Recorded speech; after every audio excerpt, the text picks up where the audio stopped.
Yo, this is Gorgy. It's your boy HDR. We're the Lap, and we're getting verified with the TheC&PNetwork. Make sure y'all hit that like button, subscribe, and the notification bell.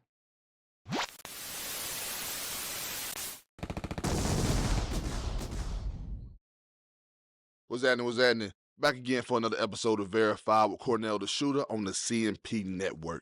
You already know, if you subscribe, we appreciate it. If you're not, what are you doing? Hit that subscribe button, that follow button, and don't forget to hit that bell. All right, today, got special guests in the building. They made the little drive to come down here to Chattanooga. I'm sitting down with none other than the Lap. What's up, y'all? Y'all was good. Fellas, how's it going? It's going good. Going good, man. I appreciate y'all making that drive, come down here and sitting down with us. We had to, bro. Hey man, I'm honored, bro.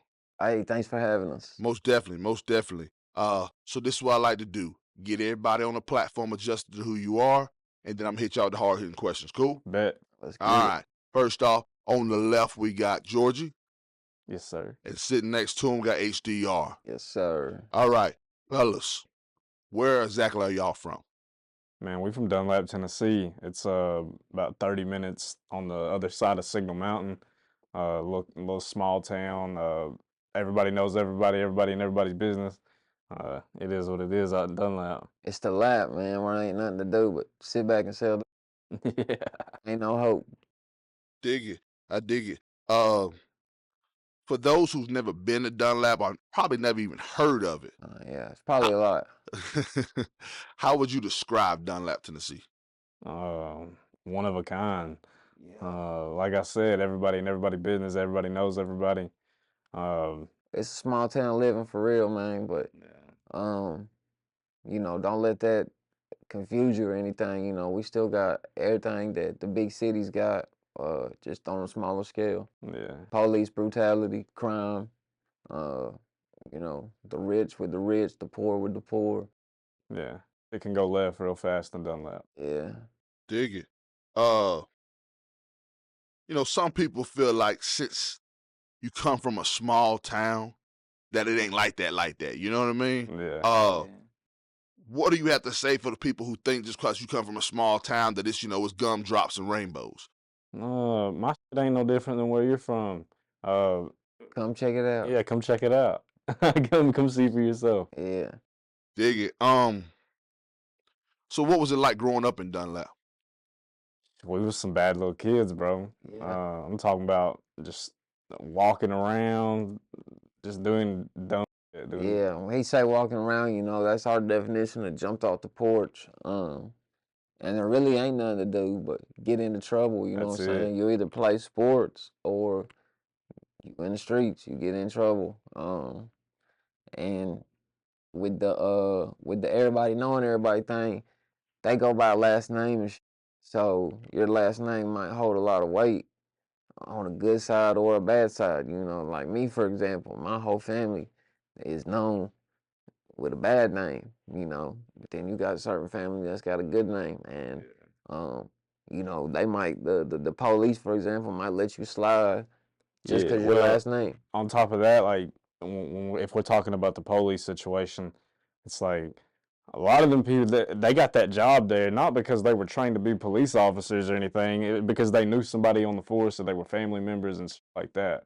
So, it's who you know. A lot of police corruption. And when you do what you do, whether it's whatever you want to call it, the other side of the law.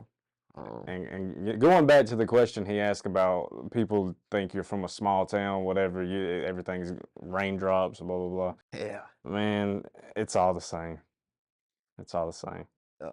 Just on a smaller scale. On a smaller scale. Dig it. So what would you say trouble is?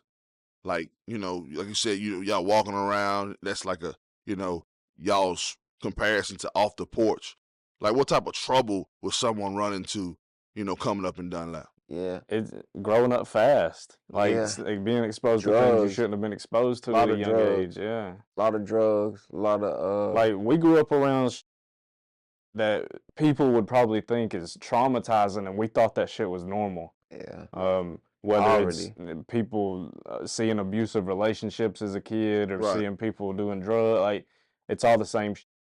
Like, I remember being in the fucking second grade and seeing the people come into the schools, like showing you what people's lives were when they ended up on meth, and it's like kind of look like some thing the other day. Yeah. Gotcha. Yeah, they come to us in school, you know, showing us the faces of meth and stuff, and it's like, well, damn, We grew up around that. this is normal to us, Yeah. you know. The police coming to school talking about, you know, if y'all see this, that, I'm like, we see this every day. I mean, don't be showing pictures of my uncle like that.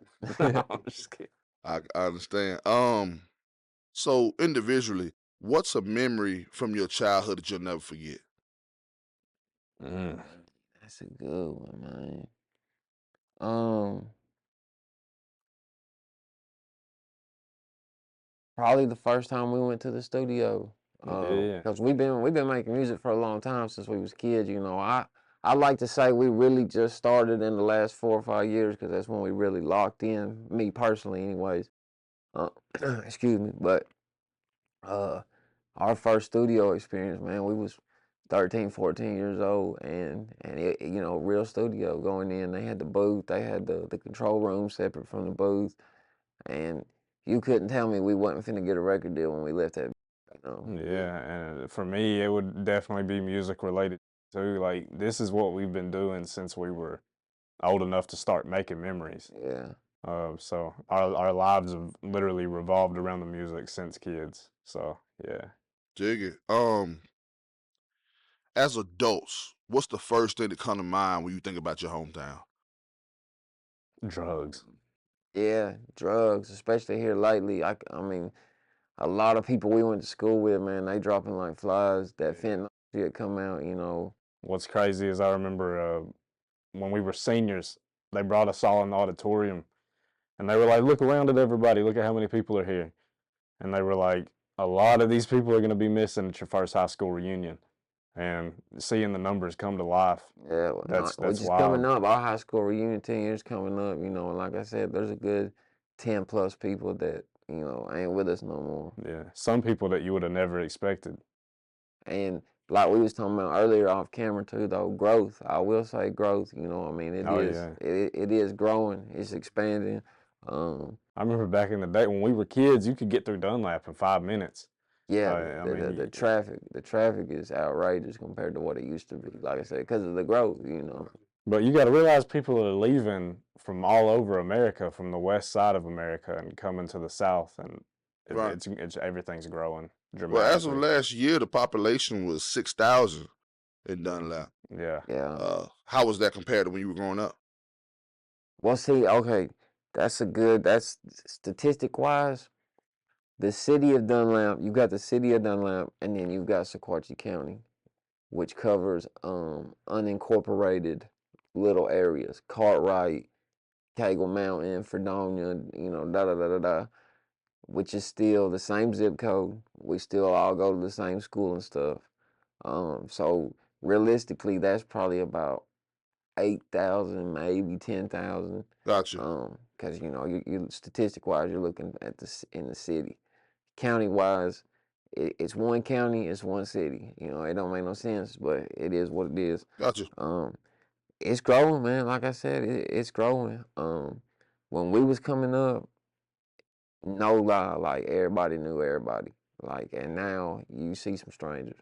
Yeah. You see some people you don't know. You know, I run into people that just hearing them talk, I'm like, damn, you ain't from here. You know what I'm saying? Like, yeah. I can tell, like, y'all ain't got that country twang. You know, you might sound like you from up north or out west or wherever, but. Can I flip the script on you real quick? Ask you a question. It. So I know you saying you was looking at some property in Dunlap. That wasn't me. That was okay. Yeah, I heard one of y'all say that, but then the counter was until I went to Dunlap, and I was just like, I was curious. Okay, no, like, that was I did offer the counter. So okay. So at one point in time, I do take that back. I wasn't the one who said it a minute ago that I was looking at the property. But at one point in time, me and the wife was looking for to buy out that area. until we went Yeah. and we were looked at like, you know, we was walking around with a target on our face. You know what I mean? It was crazy that you said that because it brought back a time T.Rizer, Young Twist. Okay, yeah. He was telling me a story one time about because they used to record in Dunlap. Story. Yeah, he pulled up to McDonald's and he just saw people looking at him all crazy. And I want to say Duck was with him. Yeah, Duck Tracks. Yeah. Shout out to Duck. So yeah. A lot of people don't know though, Dunlap, and we've said this in almost every interview we've had. Dunlap has a strong history with the Chattanooga hip hop scene. Right. So you said T.Rizer used to record at Dunlap. Yes, sir. A lot of people used to record. That's what's up, bro. Big Vinny used to record in Dunlap. Who's that? Big Vinny. Okay, yeah. Yeah. Shout out to Vinny. Who else? Frank White used to record in Dunlap. Okay, shout out to OG. Yeah. Anybody that DJ Muddy Water engineered for. Right, DJ Muddy Water. Okay, yeah. That makes sense. He was the guy, and just smack that in Dunlap. You know, you would have never guessed it, but a lot of hits come out of there. Yeah. A lot of the early music that inspired us. Jelly Roll, Jelly Roll, Yeah. come. You know, had some songs recorded at Muddy's house. That's what's up. Yeah, that's something to be proud of. Yeah, a lot of history. So in 2005, while in the 4th grade, the two of y'all would link up and form a group and start making music together. Yeah. How did that partnership come about? So the music came first, as far as like I introduced him to rap. He was an Elvis fan. He always had music in him, you know. He wanted to do music one way or another. When I introduced him to rap and hip hop and stuff like that, he started recording just on the laptop, MP3, you know, just fucking around. Right. Excuse my language. So one summer, he locked in all summer recording, and for the fun of it, I wrote a song. I gave it to him. I said, hey, record this. He recorded it. It was dope, but it wasn't how I had heard it in my head, you know. He hits me with man, I'm putting this mixtape together. I need a feature, da-da-da-da. I'm like, man, I'm not no rapper, bro. Like, I don't rap. Wait, so you turned him on to rap? Yeah. But you wasn't rapping at that time? I wasn't rapping. No, I was just a fan. Okay, so you was listening, you turned him on to it. He started rapping. He started rapping, yeah. Okay, go ahead. And then, like I said, he needed some features, or needed a feature. I was like, man, I'm not a rapper, but let's get it. And fell in love with it, man. The rest is history. My granny, actually, shouts out to my granny, she caught wind of it, and that's who put us in our first studio in Marietta, Georgia, 2011. Yeah, we're going to cover that here in a second. Yeah. So you introduced him to rap as far as listening, and he introduced you to actually record. Yeah, to actually That's record what's up. and write and See, stuff like he that. said, like I always wanted to do music. Like when I was in the 3rd grade, my biggest dream at that time was to be an Elvis impersonator. That's what I wanted to do for real. Okay. Like I had the jumpsuits, all that shit. Like I'd run around in my room acting like I was Elvis type shit. Like, so the music was always there. Once I heard hip hop, if I'm not mistaken, the first rap album I think I listened to was Disturbing the Peace, or was it the Ludacris? It was a Ludacris album. It might not have been Disturbing the Peace. It was. Was it? With the 2 Chainz song, 2 Miles an Hour. Yeah. Yep. It was a collective that Ludacris had of the group at the time. Right. So originally, y'all went by the 423 Boys. Yep. Y'all would eventually change your name to The Lap. Yep. Why the name change and what's the meaning behind it? So the 423 Boys, I can't tell you why we came up with that. It just that was like some 8th grade shit.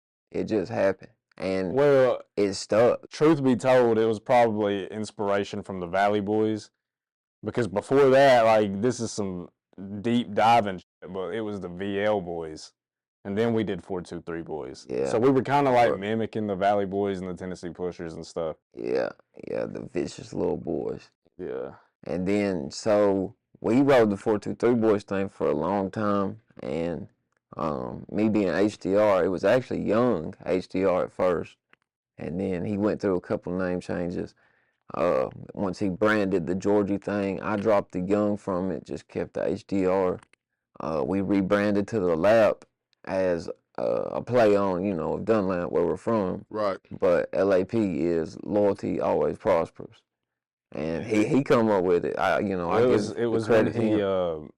He had got out of prison, and I was like, man, we gotta we have to rebrand. Like, this just sounds like some young dumb shit. Yeah. We gotta come legit. And then that's when I came up with the LAP.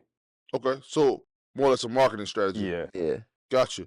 And also with that, like, as a marketing strategy, the logo we came up with, the loyalty always prospers, that's something that even if you looked at it and you didn't know who we were, like, that's something anybody can stand by.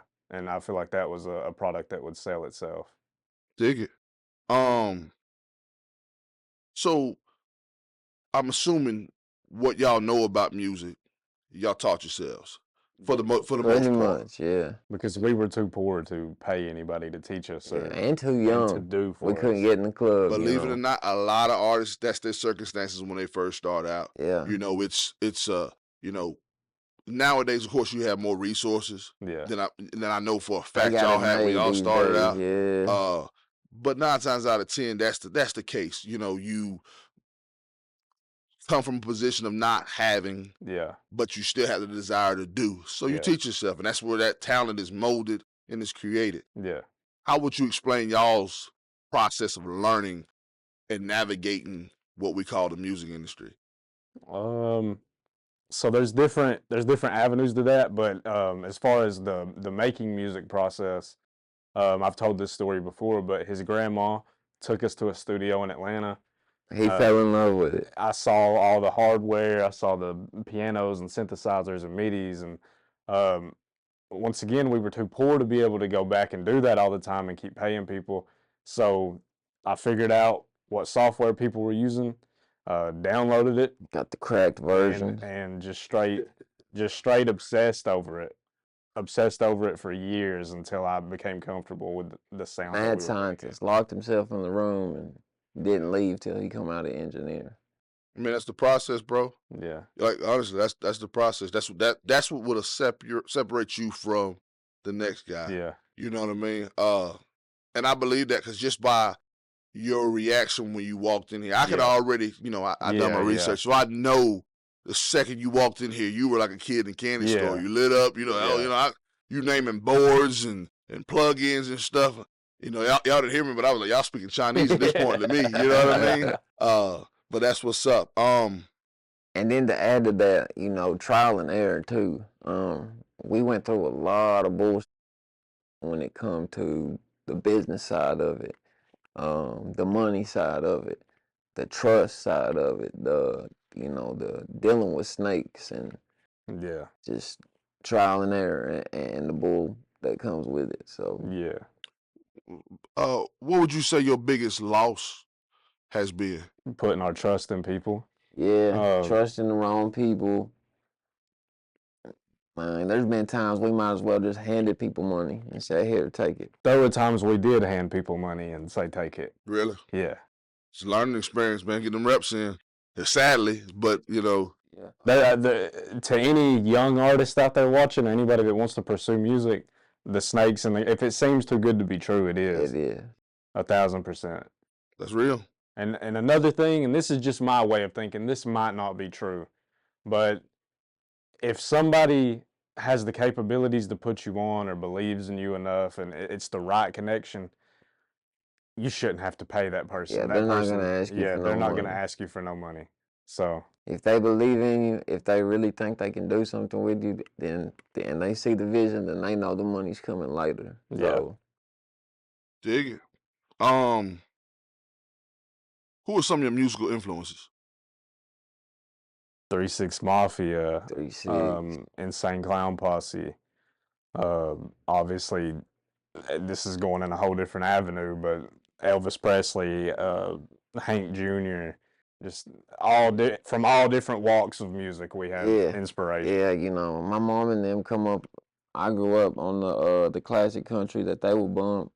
And then my stepdad might throw a Beastie Boys tape on or a Too Short tape or like a lot of different, I don't necessarily want to say inspiration, but like a melting pot of music. Right. And then inspiration-wise, like just Tennessee music in general. Yeah. I'd be lying if I didn't say the Tennessee Pushers were a big inspiration to us coming up. Yeah, you know, local Chattanooga music. That's understandable. And I'm a big Starlito fan. Don Tripp, anything out of Memphis, I f with. But I'm a Lito fan through and through. That's probably one of my top 5, if not top 3. Yeah. That's what's up, bro. For real, for real. So fast forward 2011. Like you said, your grandmother would take you to the studio in Marietta. Yeah. Instantly, you'll make that connection with the studio. And y'all will record day by day. Yeah. What's the story behind that track? So originally we thought we was gonna have a field day and we was just gonna get to go to the Yo in the studio, be there all day. We didn't know it cost money, you know, and this is 2011. We didn't even have jobs, so $20 an hour is a lot of money for us at the time, you know, for the engineer. So we went from like, okay, we're gonna do a whole album to we're gonna do one song, and we really pulled it out of our ass, wrote the song overnight. Bro, we didn't have Wi-Fi at the time. Yeah. Like, we're talking about how poor we are. Yeah. We had to go to the McDonald's and sit there forever, just scrolling through beats on SoundClick at the time. Yeah. And then we found a beat. We heard that dun dun, and then we were like, "Yeah, this is it. This is gonna be a hit." It's the one. And like he said, you couldn't convince us it wasn't a hit at the time. Like, we really thought, okay, there's a label's gonna reach out to us tonight. Yeah, tonight we're gonna wake up tomorrow. Like, but yeah, no intricate story behind it. Dig it. Other than your grandmama. Yeah. Shouts out to my granny. You know, she's still one of our biggest supporters. And shout out to Ice House and GA Boy. Yeah. That's what's up. That's what's up. So what type of reaction did you receive from Day by Day? I know you said you thought you were gonna go to sleep, wake up, and we rich.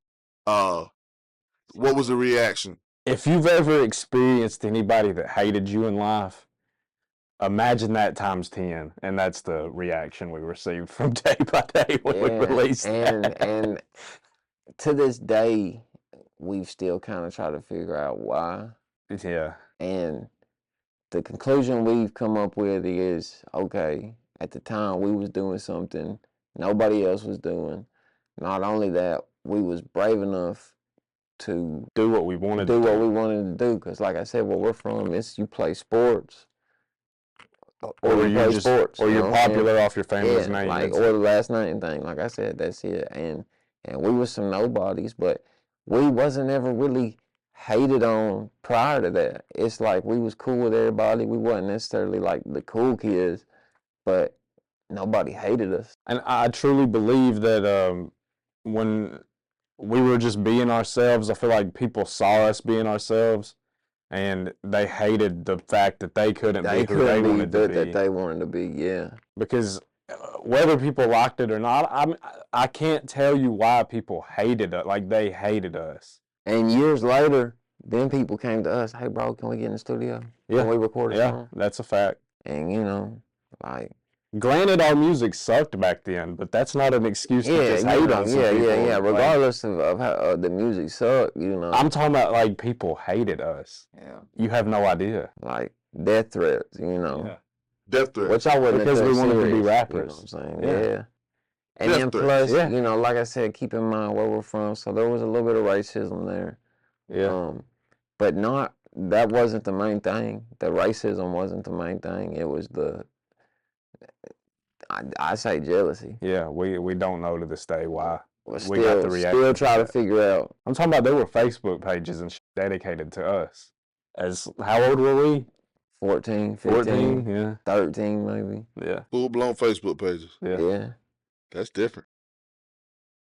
Yeah, that's wild. Full-blown Facebook pages. Yeah. Man. 1000%. Like, what was, like, and you still to this day have no idea where the hate came from? No. As far as you done nothing to nobody? No. Just existed. We went to a studio and made a song. That's wild. And now I will say this, you know, with the social media thing, we did engage in reacting. Yeah. And I do wish, you know, we could have took that back. I remember you young. But we was young. Yeah, like you when people get on there and they're just straight blasting us and trashing us, back now we can see through it and be like, okay, you're a hater and you gave us a view, thank you. Yeah. Back then it was like, oh, F you, no F you. Yeah, and you know, social media was different back then anyway. So like, so we fed into the hate back then. It's understandable. You don't now. Yeah, no, not at all. That's what's up. We're numb to it now. We don't. Right. We've seen the worst of what you can give us. What's crazy is like I'll have my homegirl with me and they're like, why are you? And I'm like, that don't even bother me. It bothers them more than it bothers me. You know, for them to read it. And I'm like, man, look, that ain't nothing compared to what I've seen. Nobody's ever gonna. Everybody's not gonna love you. Yeah, they can't top some of the shit I've seen. That's real. Like, I mean, be honest with you. You know, they say an artist is most likely hated in their hometown. Yeah. You know what I mean? That's so a fact. So at the end of the day, you're doing something right. With you saying that, anytime we travel outside of Tennessee or even away from this area, it's all love. It's all love everywhere. That's what's up. We do a hometown show is minimal love. And then it's the people that like that weather still come, but then I feel like a lot of people come to see, damn, what are they doing, you know? Yeah, are they doing something we're missing out on? Like, but it is what it is. Dig it. I recently interviewed Shocka Hustlemane from East Tennessee. Yeah. He told a story about when he started rapping, releasing music. His high school basketball coach told him if he's gonna be doing that rapping stuff, he couldn't be allowed on the basketball team. Man, look. So he ended up quitting basketball. Take my hat off for that one. Did y'all experience anything like that? I ain't look. Just like tell a story. You don't tell it?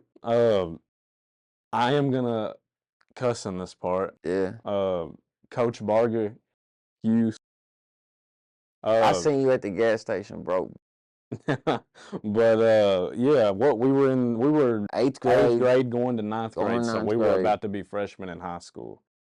Something had came up. It was like spring break, Christmas break, something like that. It was a break. They wanted us there over break, and we said, hey, you know, we're going to Atlanta. We got to go. We're going to rap. He said it was Christmas because he was like, you better be rapping Christmas presents. We come back. We dropped a song. He said, y'all need to take that down. He tried to tell us to go home and delete our YouTube. Hold on. Let's rewind this. When he sat us down, he sat us down, and we were like, we're not gonna be here over the break. We got to go to Atlanta, make a song, whatever. And he was like, you guys better be rapping Christmas presents, blah blah blah. And we were like, nah, like we're really going out there to make a song. And he said, how about I take you boys out to Chattanooga, drop you off in the hood, and see how long you survived in, and see if you still want to rap. That's what he said. That was his grown words. Man. Yeah. I wouldn't call him a grown man. He's a boy, but. How old were y'all? 14. Because like I said, this was 8th grade going into 9th grade. Coach Barger. That's his name. Needless to say, we didn't play football. Yeah, don't sound like y'all did. That was a wrap on the football. Man, so that's so far on this show. We 2-0.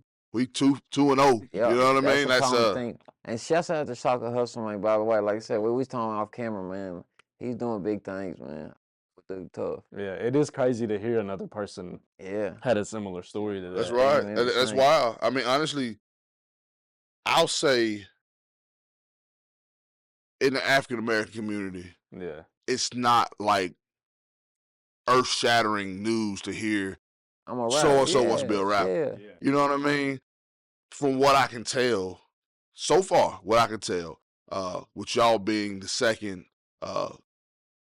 Shocka Hustlemane being the first white rapper I had on here, y'all being the second. Similarities there, where it's so taboo to hear, okay, I'm gonna be a rapper. Yeah. You know what I mean? And the racism coming from our race. That's what's crazy. Like, yeah, that was a white man that said that, but like, yeah, I don't know. It is what it is. But for you though, the more white people you do bring into this interview or into this realm of what you do, I would be curious if you keep asking that question to the white people and see what experience they have. Yeah, because that might be a common thing. Yeah. That's what I mean.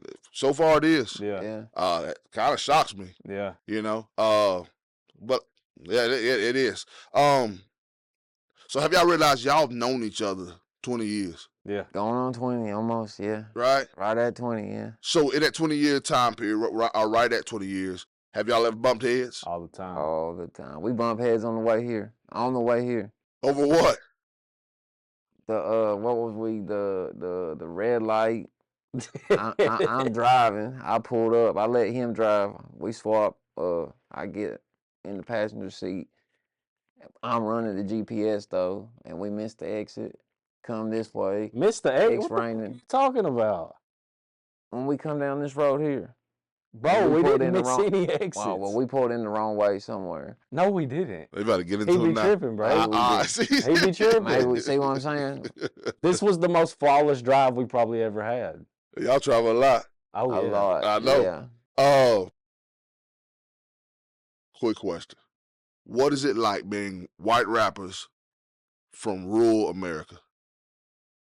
These days for us, I can't speak for anybody else, but these days for us, it ain't all that bad. Now, if you would have asked us that about 10 years ago, whew. Yeah, but it's like, it's just normal now. You know what I'm saying? Like, it's like we're rappers, so when we're around other rappers, it is what it is, and I call it confidence. People call it cockiness, but like, I feel like we're good. We're good at what we do. And I'm confident enough that any artist you had in here, whether white, black, Mex, any artist, if they played their song and we played their song, they'd be like, okay, we understand why you're in the room with us now. Yeah. Gotcha. Like, we go toe to toe, you know. Gotcha. Does race matter in hip hop? To an extent, I think we can both agree that we're guests. Yeah. So you have to be respectful. We tread lightly, yeah, and respectfully. But as far as who's the best, who's the GOAT, no, I don't think so. Because if you can rap, you can rap, you know. Yeah. So when you say tread lightly, what do you mean by that? You know, just respect hip hop.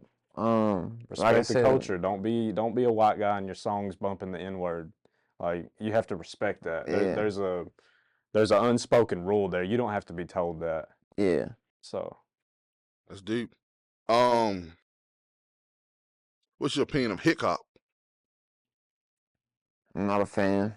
I can respect anybody getting in their lane, especially if now, like I said, I Shocka Hustlemane. He does it right. He does it right. As long as you and he's country. That's the thing. As long as you're country, and he's country, working on cars, painting, doing drywall, that he can't even put a fucking trailer on a truck or hook a trailer to a truck. You know what I'm saying? Like, but just be real with who you are. Be real with yourself. Yeah, and the same thing back to what you said with does race matter? You know, just be yourself. Like, if you're a white guy, if you're a nerdy white guy, like Lil Dicky, for example, respect Lil Dicky because he is who he is. He raps. He's a good rapper. He don't portray. He ain't trying to be somebody he ain't. Yeah. Just like Shocka Hustlemane, I keep bringing him up because he is who he is. He's true to who he is. His Hick-Hop, I fuck with it. You take somebody like, I'm gonna name drop. You take somebody like Adam Calhoun, for example. I can't respect him. He ain't country to me, you know. And I don't know him, but he ain't country like us. We're country. Yeah. You know what I'm saying? We're country. We're country boys. A lot of the people, because keep in mind we've been around a lot of these people. A lot of these people saw the Hick-Hop lane as an easy way to get a check. Yeah.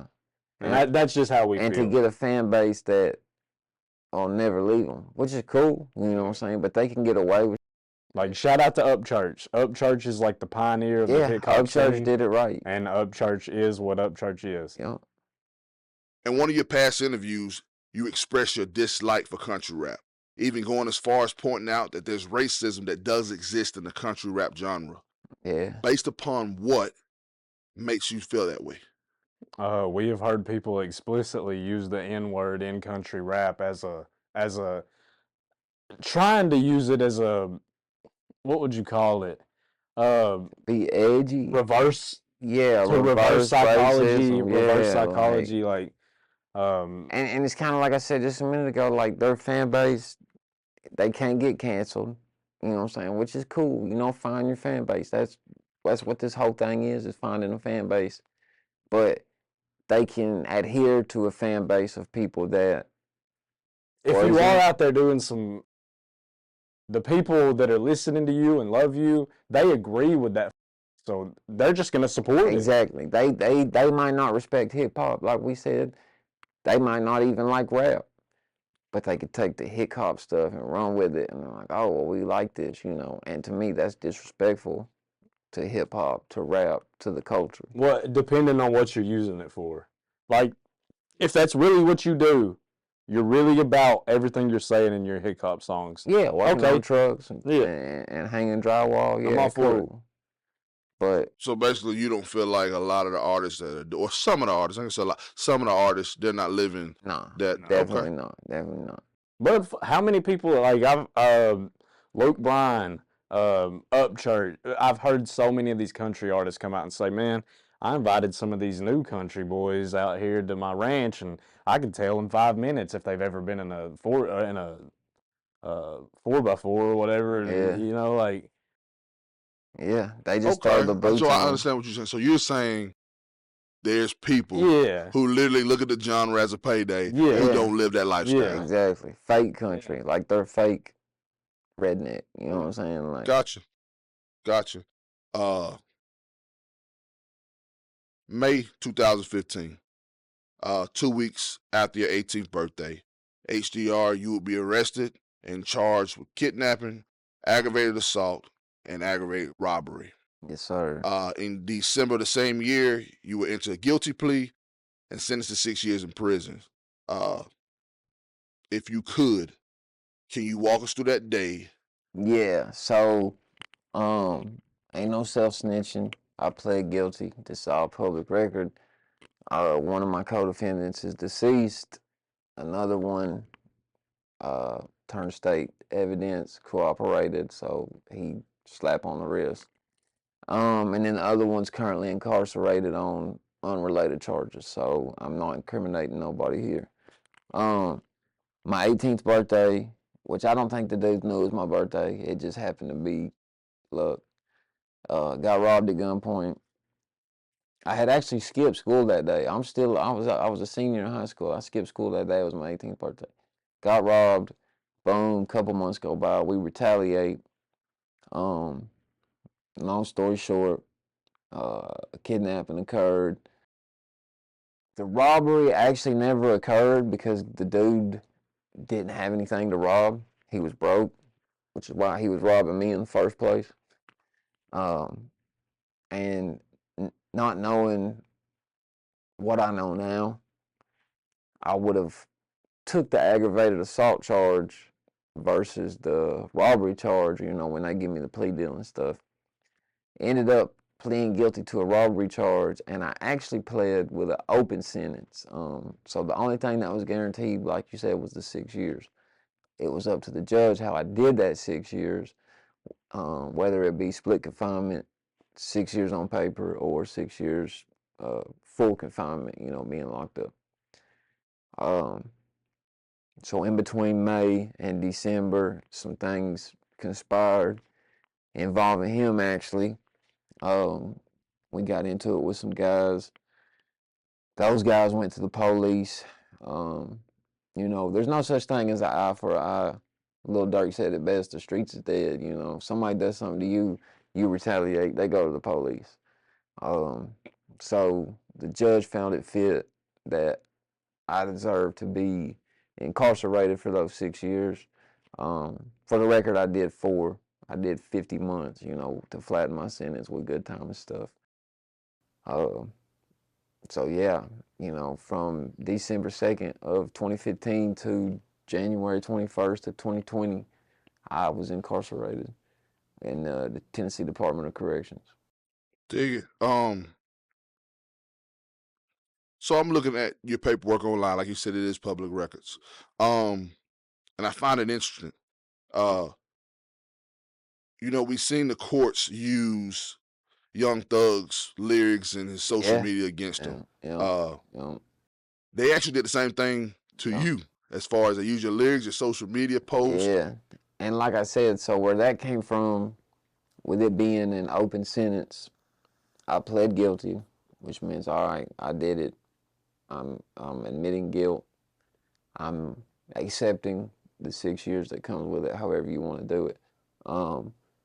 So that wasn't evidence for the case. You know, it had nothing to do with the case. It was against his character. But it was, exactly, it was to show to the judge, hey, this guy's not fit for probation or split confinement because look at his lyrics, look at his music videos, look at his social media posts, you know, yada, yada, yada. And so, yeah, it's real. It's 100%. And you got to keep in mind, this is Sequatchie County we're talking about. This is a small town. Kangaroo court, man. If you've ever heard the term kangaroo court, that is a kangaroo court. Yeah. Dig it. What's kangaroo court? Just backwoods, not by the book. They get away with whatever they want. They're gonna do whatever they're gonna do what they want. You know, they don't even go by the guidelines. You know, so. Gotcha.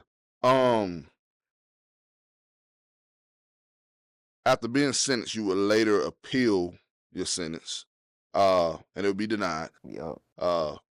Requiring you to serve 6 years. You end up doing 4. Yeah.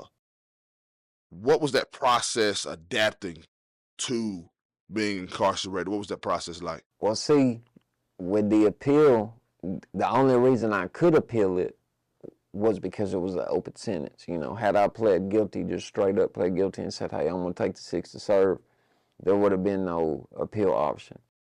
And anybody that's been incarcerated before, it's denial. I mean, yeah, y'all know what it is. If you've been locked up, it's denial. You think the appeal is going to work. Okay, the appeal didn't work. I'm going to get parole. Okay, they didn't give me parole this time. I'm going to get it next time. So it's 100% denial. Once the appeal was denied, I was still 2 years from my next parole date. Same thing. All right, I'm gonna do my best. I'm gonna go home in 2 years when I go up for parole. Go up for parole, they knock me. You know what I'm saying? At that point, I'm like, all right, I'm counting down time. After a while, you get used to it. I mean, it's another day. It's just you another just become day. Institutionalized. Yeah, you get used to it. So you pled guilty. Yeah. What led to that decision? So, like I said, I had the co-defendants. R.I.P. my cousin, man. My cousin was with me. That's a funny story too. So I'm gonna backtrack a little bit and I'm gonna do it real fast. So it's funny the way the universe or God or whatever you believe in works. This guy here was supposed to come live with me. We were going to get a crib, and he wrecked his car on the way to sign the lease. So in doing so, I had my cousin come and sign the lease and him come live with me because I wasn't 18 yet. Boom, we get robbed. My cousin was the one that was co-defendant with me. So boom, me, him, a female, and then the other dude. When the fourth co-defendant turned state evidence off the rip, he off the rip, cooperated, told him everything, told him some more than enough, and pointed the blame on me, pointed me as the ringleader. We had it kind of worked out to where it was like, all right, I'll take the rap as the ringleader if such and such can, let the girl get probation, let my cousin get probation or split confinement. And the one guy basically already had immunity, because he cooperated. So, and it was, I had the dog in the fight. They robbed me. They got me for, what I had. Ultimately, it was my get back. So I felt like it was the right thing to do. Not letting them go down. Granted, they took part in the crime, but they didn't really have a dog in the fight. So. Completely understand. I get it.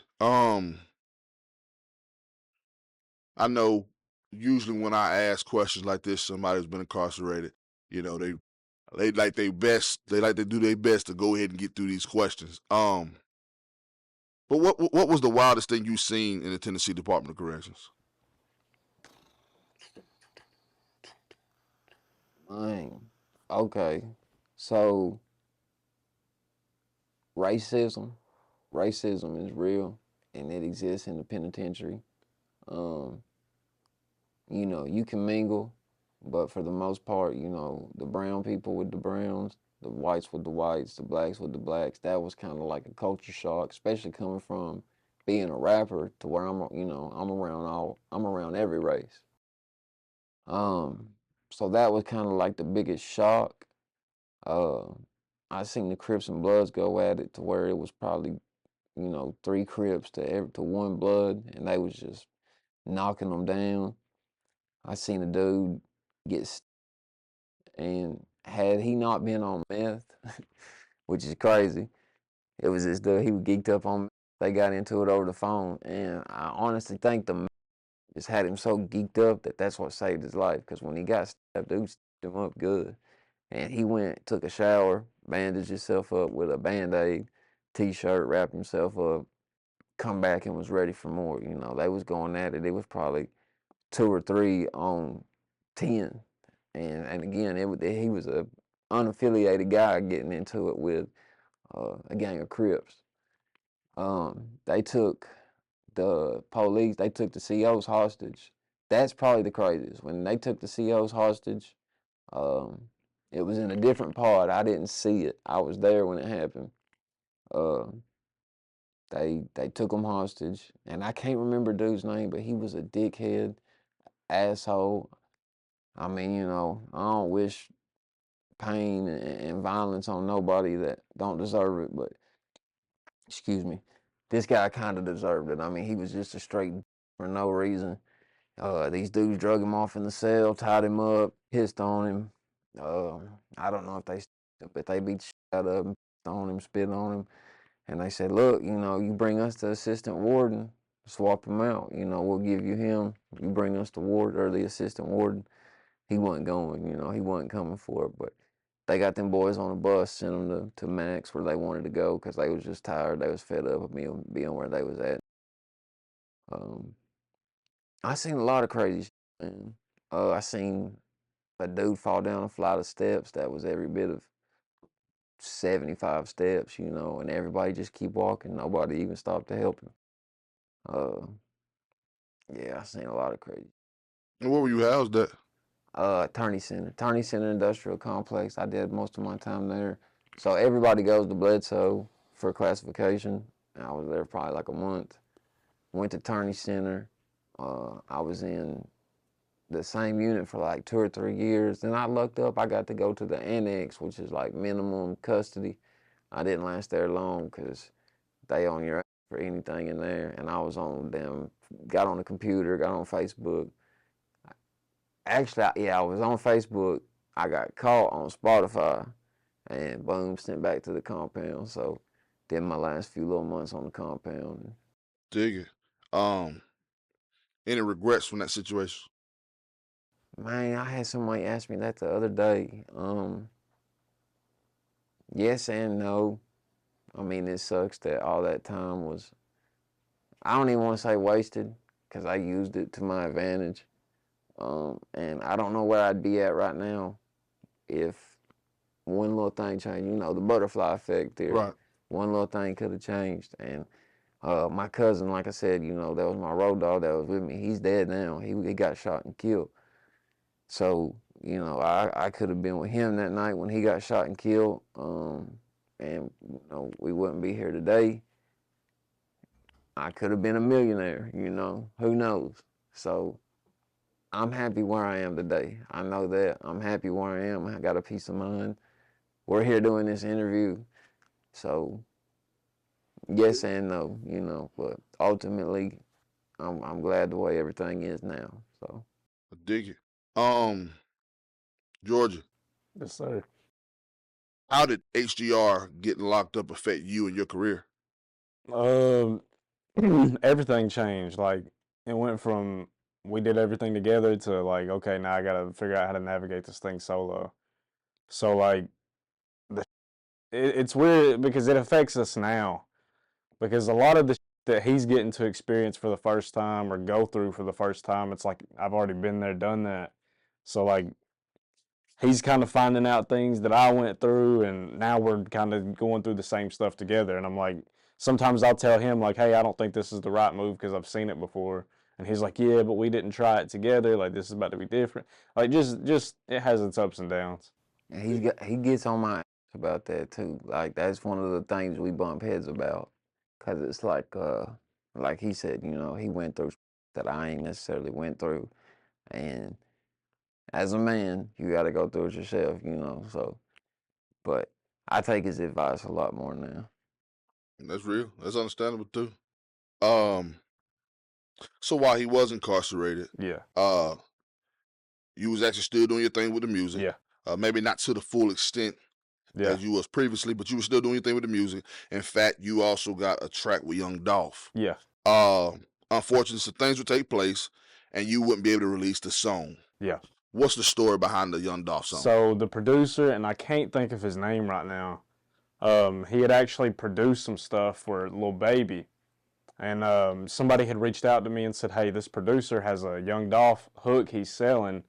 Would you like to buy it? So, of course, I ended up buying the hook. I made a song with it. I put T.Rizer on the song with me. Tried to distribute it, and some stuff came back saying, hey, we either need the label's permission or we need you to have Young Dolph's permission personally to distribute this song. So I was like, well, I'll reach out to them. So I reached out to them, and they were like, okay, you have to pay this amount of money, blah, blah, blah. So, and I was like, okay, if I do that, I need a music video with this, or it's not going to be worth what I paid for the song and the permission to distribute it. So they gave me the numbers back. I didn't have that at the time. You remember what the numbers were? For an hour of his time for a music video, just to be in the video, this isn't counting. You have to go to wherever he is at the time. You have to bring your own videographer. It was $20,000 for an hour for him to appear in a video. Dolph was getting $20,000 an hour. Yeah, yeah. That didn't count the amount of money it was to clear the record. Because what you're talking about is clearing the record. Just for an hour for him to be in the video, for him to be around you to shoot the video. $20,000. $20,000, yeah. Dolph was having his way, wasn't he? Yeah. But go ahead. So I basically sat on the song for a little bit, and I ended up reselling it to somebody because I needed some money. I had attorney fees I had to pay for at the time, and that was more important to me than the Young Dolph song. Looking back now, I would have done anything but sell the Dolph song. Right. But, you know. Hindsight's 2020. Yeah. So who did you sell the song to? TheC&PNetwork. Okay. Yeah. Okay. Did he ever release it? I think he put it out. Yeah, I think he put it out. Okay. You said you had to do it for attorney fees. Yeah. Were you in legal trouble also, or? It was family situation. Okay, gotcha. So you said you hadn't heard the record, the done record. Do you remember the name of it? I called it Real. I don't know if TheC&PNetwork renamed the song or whatever. Okay. But I heard TheC&PNetwork did do an interview, and I'm not trying to hate on him or anything, but be honest about it. Like, he said Young Dolph's team reached out to him and wanted him to buy a song from Dolph or something like nah, bro. Paperwork was he bought it from me, yeah. So TheC&PNetwork said that Dolph's team came to him? As far as, I don't know, something along the lines of he had communication with Dolph was in the studio, and his people was in contact with his people, and he was iffy about it, and then once he saw the paperwork was legit, he sent the bread, and Dolph sent the song back in 3 days, and... So you say that never happened when it came to that track? No, I gave him a flash drive with the track on it. Okay. With the multi-tracks to it. Maybe he's mistaken. Yeah. And once again, I'm not trying to hate on you, TheC&PNetwork, but you know that's the real story. I don't know. I mean, real is real. Yeah. So in that time frame of him being gone, the incident with the Young Dolph track. Yeah. You would become a father. Yeah. What was that process like? What was that experience like? I don't know, man. It was just a... I got a story on that. So look, I'm locked up and I'm still in classification. I remember it like it was yesterday. I'm still in classification. Like I said, you go to Bledsoe to get classified. I called him. He said, man, And the way he said, man, I knew it. I said, damn, she's pregnant, huh? And he said, yup. I said, damn, bro, you gonna be a dad. Then he had another one. So you had 3 while he was gone? No, I had 2. Okay. You had 2 while he was gone. He was just putting emphasis on another one. Okay. Yeah. But no, yeah, I had 2 kids by the time he got home. Yeah. So, and it was just like my nephews too. Yeah, I love them. it was just a growing experience. Like, it was just something I had to sit down and say, okay, Rodney, you've been running around doing what you wanted for too long, and this is probably something that's about to make you try to stay on course and think with a more level head. Kids do that. Yeah. So he comes home. Yeah. And y'all get right back at it. Yep. Right back at it. Immediately. Yeah. So walk us through that. Mine, so he was staying at a spot with a mutual friend of ours, and he had the studio over there. And I probably got a stack of papers like this of these songs I wrote. And I pull up, and he's showing me shit. Threw them hoes away. I got to start over, man. Keep in mind, like, he didn't really have the access to the music and the internet and stuff like that. So, like, he hadn't heard. Yeah, he came home and rap was different. Yeah, like what I was doing was different. I was so intimidated. I was like, I got to start all over. And we didn't leave the studio till he felt like I had cooked up a banger. Like, keep in mind, like, I'm working, by the time he's home, I've already worked with Who Shot Jimmie. Like, I'm one of Who Shot Jimmie's first videos. Okay. I was going to ask you about Jimmie. And Jimmie got the quality in it. Like, so when he's seeing all this shit, like, it's just a different world for him. Yeah, you already know how Jimmie coming, and then he's like, wait a minute, we shooting like this now? Yeah, I was intimidated. I won't lie, I was intimidated. That's understandable, though. That's understandable. But it lit a fire. It lit a fire under me, so I'm glad that it worked out the way it did. Dig it. So since his release, y'all get back together. You light a fire up on him. You know, now he cooking with, you know, some more sauce. Y'all go, y'all drop the Lap. Then you drop the Lap 2.0. Yeah. And then recently this year you dropped Gnarly Boys with Keith Austin. Yeah, so the Gnarly Boys with Keith Austin, that's a funny story. Those are actually songs from like 2017. Right, I noticed that. So from like 2016 to 2018 probably. And I just had those sitting around on my hard drive, and I was like, I'm gonna drop these, put these out. Okay, so that was literally in the cut. Yeah. See, I was gonna ask you, is Keith Austin, is he officially part of the Lap now? Man, listen, he Keith might as well Austin, be. I mean, that's how I figured. Keith Austin reached out to us to record like his first song. Like, really? He's from Dunlap. I knew that. Yeah, so we grew up with him. Like, we hit chat with him. Like, he'd drive us. We didn't have licensed cars. We was always riding with Austin. Austin's one of our close friends. That's the bro. Yeah.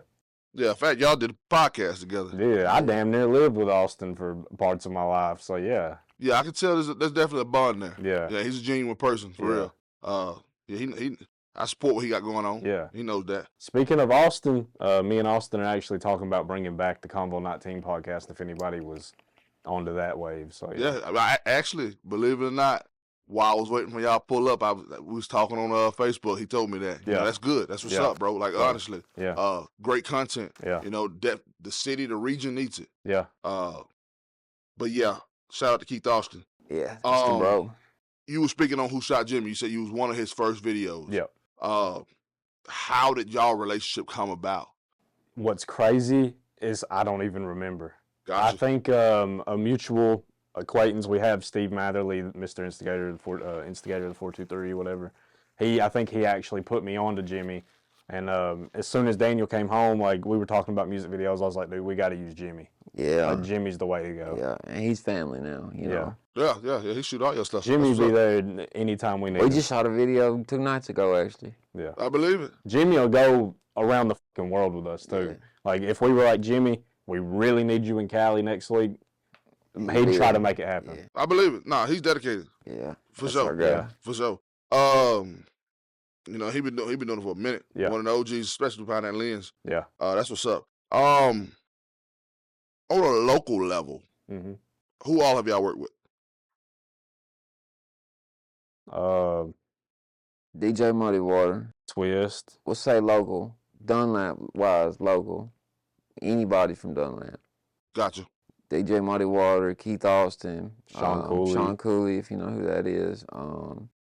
Twist. We've worked with Twist numerous times. And we say Twist T.Rizer for a lot of the new. Yeah, a lot of people, we call him Twist. Young Trey. Young Trey, me and him got a song from back in the day. Young P. Young P. Slat Zai. Damn, man. It's a lot. It's a lot. So you put your reps in. Yeah. Yeah. Hey, y'all done a lot for people they say want to be rappers. Yeah. You know what I mean? Yeah. Y'all perform, y'all hit the road, done features, and you also done mainstream features. You know, what's it like being some kids from Dunlap, Tennessee, being on the record with people like Project Pack and Young Buck? Man, Young Buck gave us that cosign, man. I felt like a kid, man. That shit made my day, man. That shit my year. Yeah. He pulled up on us. We did a show in Nashville. Right. And he pulled up, did the song with us, rocked out with us all night. And it's crazy how different people will treat you when they see you're with somebody. You know, the promoters and shit was kind of like, all right, you know, y'all the openers, da-da-da-da. I said, hey, I got Buck on the way. It was, y'all with us now. Boy, when Buck got there, everybody was on our time. Yeah, we're going in the back. We're opening for Casket. Yeah, we're not even headlining. Yeah. And we're getting, you know, to go through the back. You know, they ain't checking wristbands. We're bringing people in that ain't even paid, like. So Buck did that on strength. He just showed up. Buck he wasn't supposed to be there. Buck didn't have to do all that. Yeah. Buck, Man, that's what's up. Came through and showed out for us. That's what's up. Shout out to Young Buck. Yeah. For real. Shout out to Young Buck. That's what's up. Yeah. You know what I mean? Shout out to Charlie P, too. Oh, yeah. Facts. That's the OG. Believe it or not, me and him in discussion about getting him on here, bro. Okay, Real talk. Anyway, if you can get Charlie P on here. Shout out to the OG, man. If there's anybody that has stories involving the people that our community would care about, Charlie P's got them. Yeah. No. Charlie P's that guy. Facts. Me and him, honestly, I will show off camera. I'm gonna show you. We are in discussion about getting him on here, bro. Yeah. Shout out to him. I'm talking about we be in Illinois, Charlie P out there showing us love. Like, nah, bro, he won OG with it, and man, he been doing it for a long time, and he knows everybody. Everybody. Like, honestly, he knows everybody, bro. And man, like, I be real. So I hit him up. You know what I mean? First, I followed him on Instagram. And he followed me back, and I'm like, man, okay. I hit him up, and bro, I'm telling you, normal, down to earth dude, bro. Yeah. You know what I mean? I told him what was going on. He's like, bro, I see the platform. I noticed it, bro. He was like, man, you know, I asked him how we make it happen, bro. So like I said, we're in negotiation right now, man. Yeah, look, and you'll never hear bad business with Charlie's name. I believe it. All about good business. I believe it. So that's a high accomplishment. Like I said, you know, you went from sitting in the Department of Corrections in Tennessee to being on the same stage with Young Buck. Yeah. You know, y'all also actually performed at the Gathering of the Juggalos. Yeah. How did that come about? Man, so we're big wrestling fans, and the Gathering to us is like WrestleMania. You know, that was our WrestleMania. That's our Bonnaroo. Like, that's our any big festival or whatever event you could think of. The Super Bowl, like the Gathering of the Juggalos, is that for us? Like, and everybody in our lane that we kind of look up to and kind of follow, Lil White, Jelly Roll, Kasky, Haystack, they've all did the Gathering. So he's like, man, you know what I'm saying? We need to put that on the bucket list to do the Gathering. And he sent an email. Hey, we're the lab. Here's our links. We're interested. Months go by. We forgot about it. I'm chilling one day. He calls me. Hey, they hit me back. They gave us a slot. We're going to Ohio. Let's go. Yep. Knocked that off the Call bucket Jimmie. list. Yeah, call Jimmie. Hey, Jimmie went. Yeah. Man, that's what's up. Jimmie went to the Gathering of the Juggalos. Yeah, Jimmie left there. The whole weekend. A juggalo. Yeah. Jimmie's a juggalo now. Jimmie was in the back of the crowd, throwing bottles at the crowd, yelling, twist his when people were wrestling, all time. Like, Jimmie. He had a good time. Yeah. So for you two, what was that experience like? Like what? Like you're I there. think it was almost everything we thought it would be. So like, we were like, oh, this is happening right in front of us. Out of body experience. Yeah. Like, it was lit. It's something we're definitely going to be a part of. Yeah. for as long as we can. If I'm 90 years old with Alzheimer's, I won't forget that. If we can't perform, we're gonna go back to the gate. Like that's how well you enjoyed it. Yeah. Even if you're not on stage. Even if we ain't on stage, we're going back. That's what's up. What was some of the wild things y'all witnessed there that you can talk about? Titties. I sprayed Fago on this chick. She was topless and sprayed Fago on her. People doing the whippets every 5 seconds. Yeah, people hitting whippets and throwing shit. The thing about the Juggalos, they throw stuff on stage if they like you. And Ouija Mac, one of the main guys, as soon as he hits the stage, boom, he gets hit with something. People just, the smell. It smells like great Fago. Yeah. Because when ICP performs, they literally have fire hoses on stage spraying the fan with Fago. Fago flying everywhere. Really? Yeah. The soda. Yeah. Yeah. That's new. But that's the ICP thing. Like when you go to an ICP show, you know you're gonna get soaked with Fago. Gotcha. Like they're taking bottles on stage and they have like big statues on the stage where it's just filled with Fago bottles, 2 liters, and they're shaking them up and launching them at the crowd. Wow. Yeah. Okay. Y'all said y'all wrestling fans. Yeah. Y'all going to WrestleMania when it hits Nashville in 2027? Oh, I didn't even know that, but we might learn something new every day. Yeah, we got to experience WrestleMania. 2027 Nashville. And if we go, we got to go for the whole like WrestleMania weekend. Yeah. Like we got to do that. Yeah. Dig it. So yeah, we are going. Facts. 1,000%. Facts. That's what's up. So individually, starting with you, Georgia. Yeah. What is music to you? My life, everything.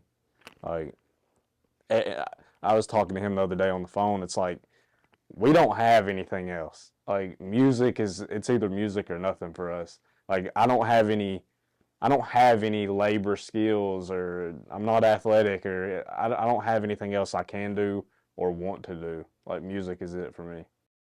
Well, you sound like Jelly Roll. He said that. Tell my probation officer I ain't drywall. Yeah. He said I ain't got no labor skills. Yeah. That's what's up. Hey, that's what's up. I mean, I really don't. I don't have anything. Like I'm good at music, and that's what I have. Well, you got to make it shake. Yeah. You got them babies to provide for. Yeah. You got to make it shake. You got that right. HDR. Mine, same thing. And the fucked up thing is, like I said, I didn't even want to be a rapper. Like he was just like, hey, I need a feature. And I fell in love with it.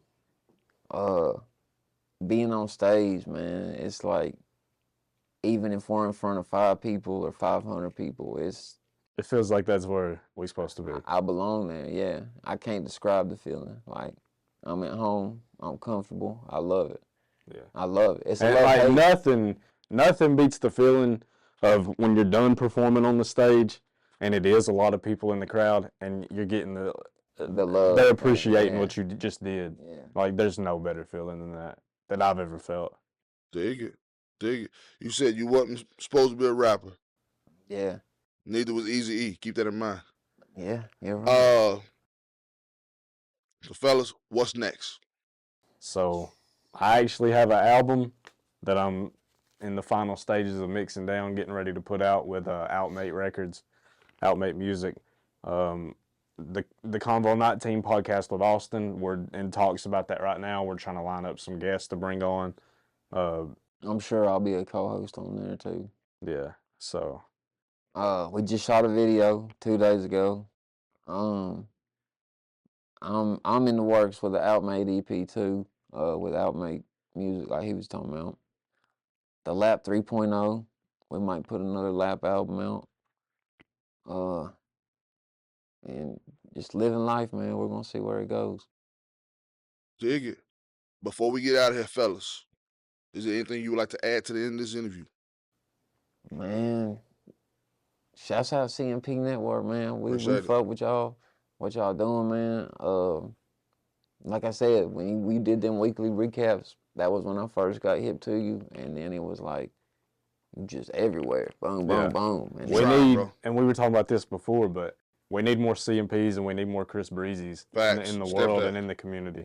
Stamp that. So, facts. Definitely need more Chris Breezes, man. Yeah. Every city needs one. Yeah. And I ain't never even met the man. Man, you know what? Neither have I, but he's shown me nothing but love. Yeah. And I'm talking about a long time ago. Before there was a C&P network, Chris Breezy showed me love. You know what I mean? So Definitely. Every city needs a Chattanooga Chris Breezy. Yeah. Fellas, let everybody know where they can find your music, your social media. YouTube.com/TheLap. The Lap on Spotify, The Lap on Apple Music. The Lap 423 on Instagram, Young HDR dot 423 on Instagram, Georgie Sipping 40 on Instagram, The Lap on Facebook, Apple Music, Spotify, all that, The Lap. And then we also got separate HDR accounts in Georgie. If you want some merchandise, laptown.co is the website. Laptown, LAPTOWN.co. Well, fellas, I appreciate y'all time. I appreciate y'all making that drive. Yes, sir. Y'all officially been verified. I am yours truly, Cornell the Shooter. This is the C&P Network, and we out.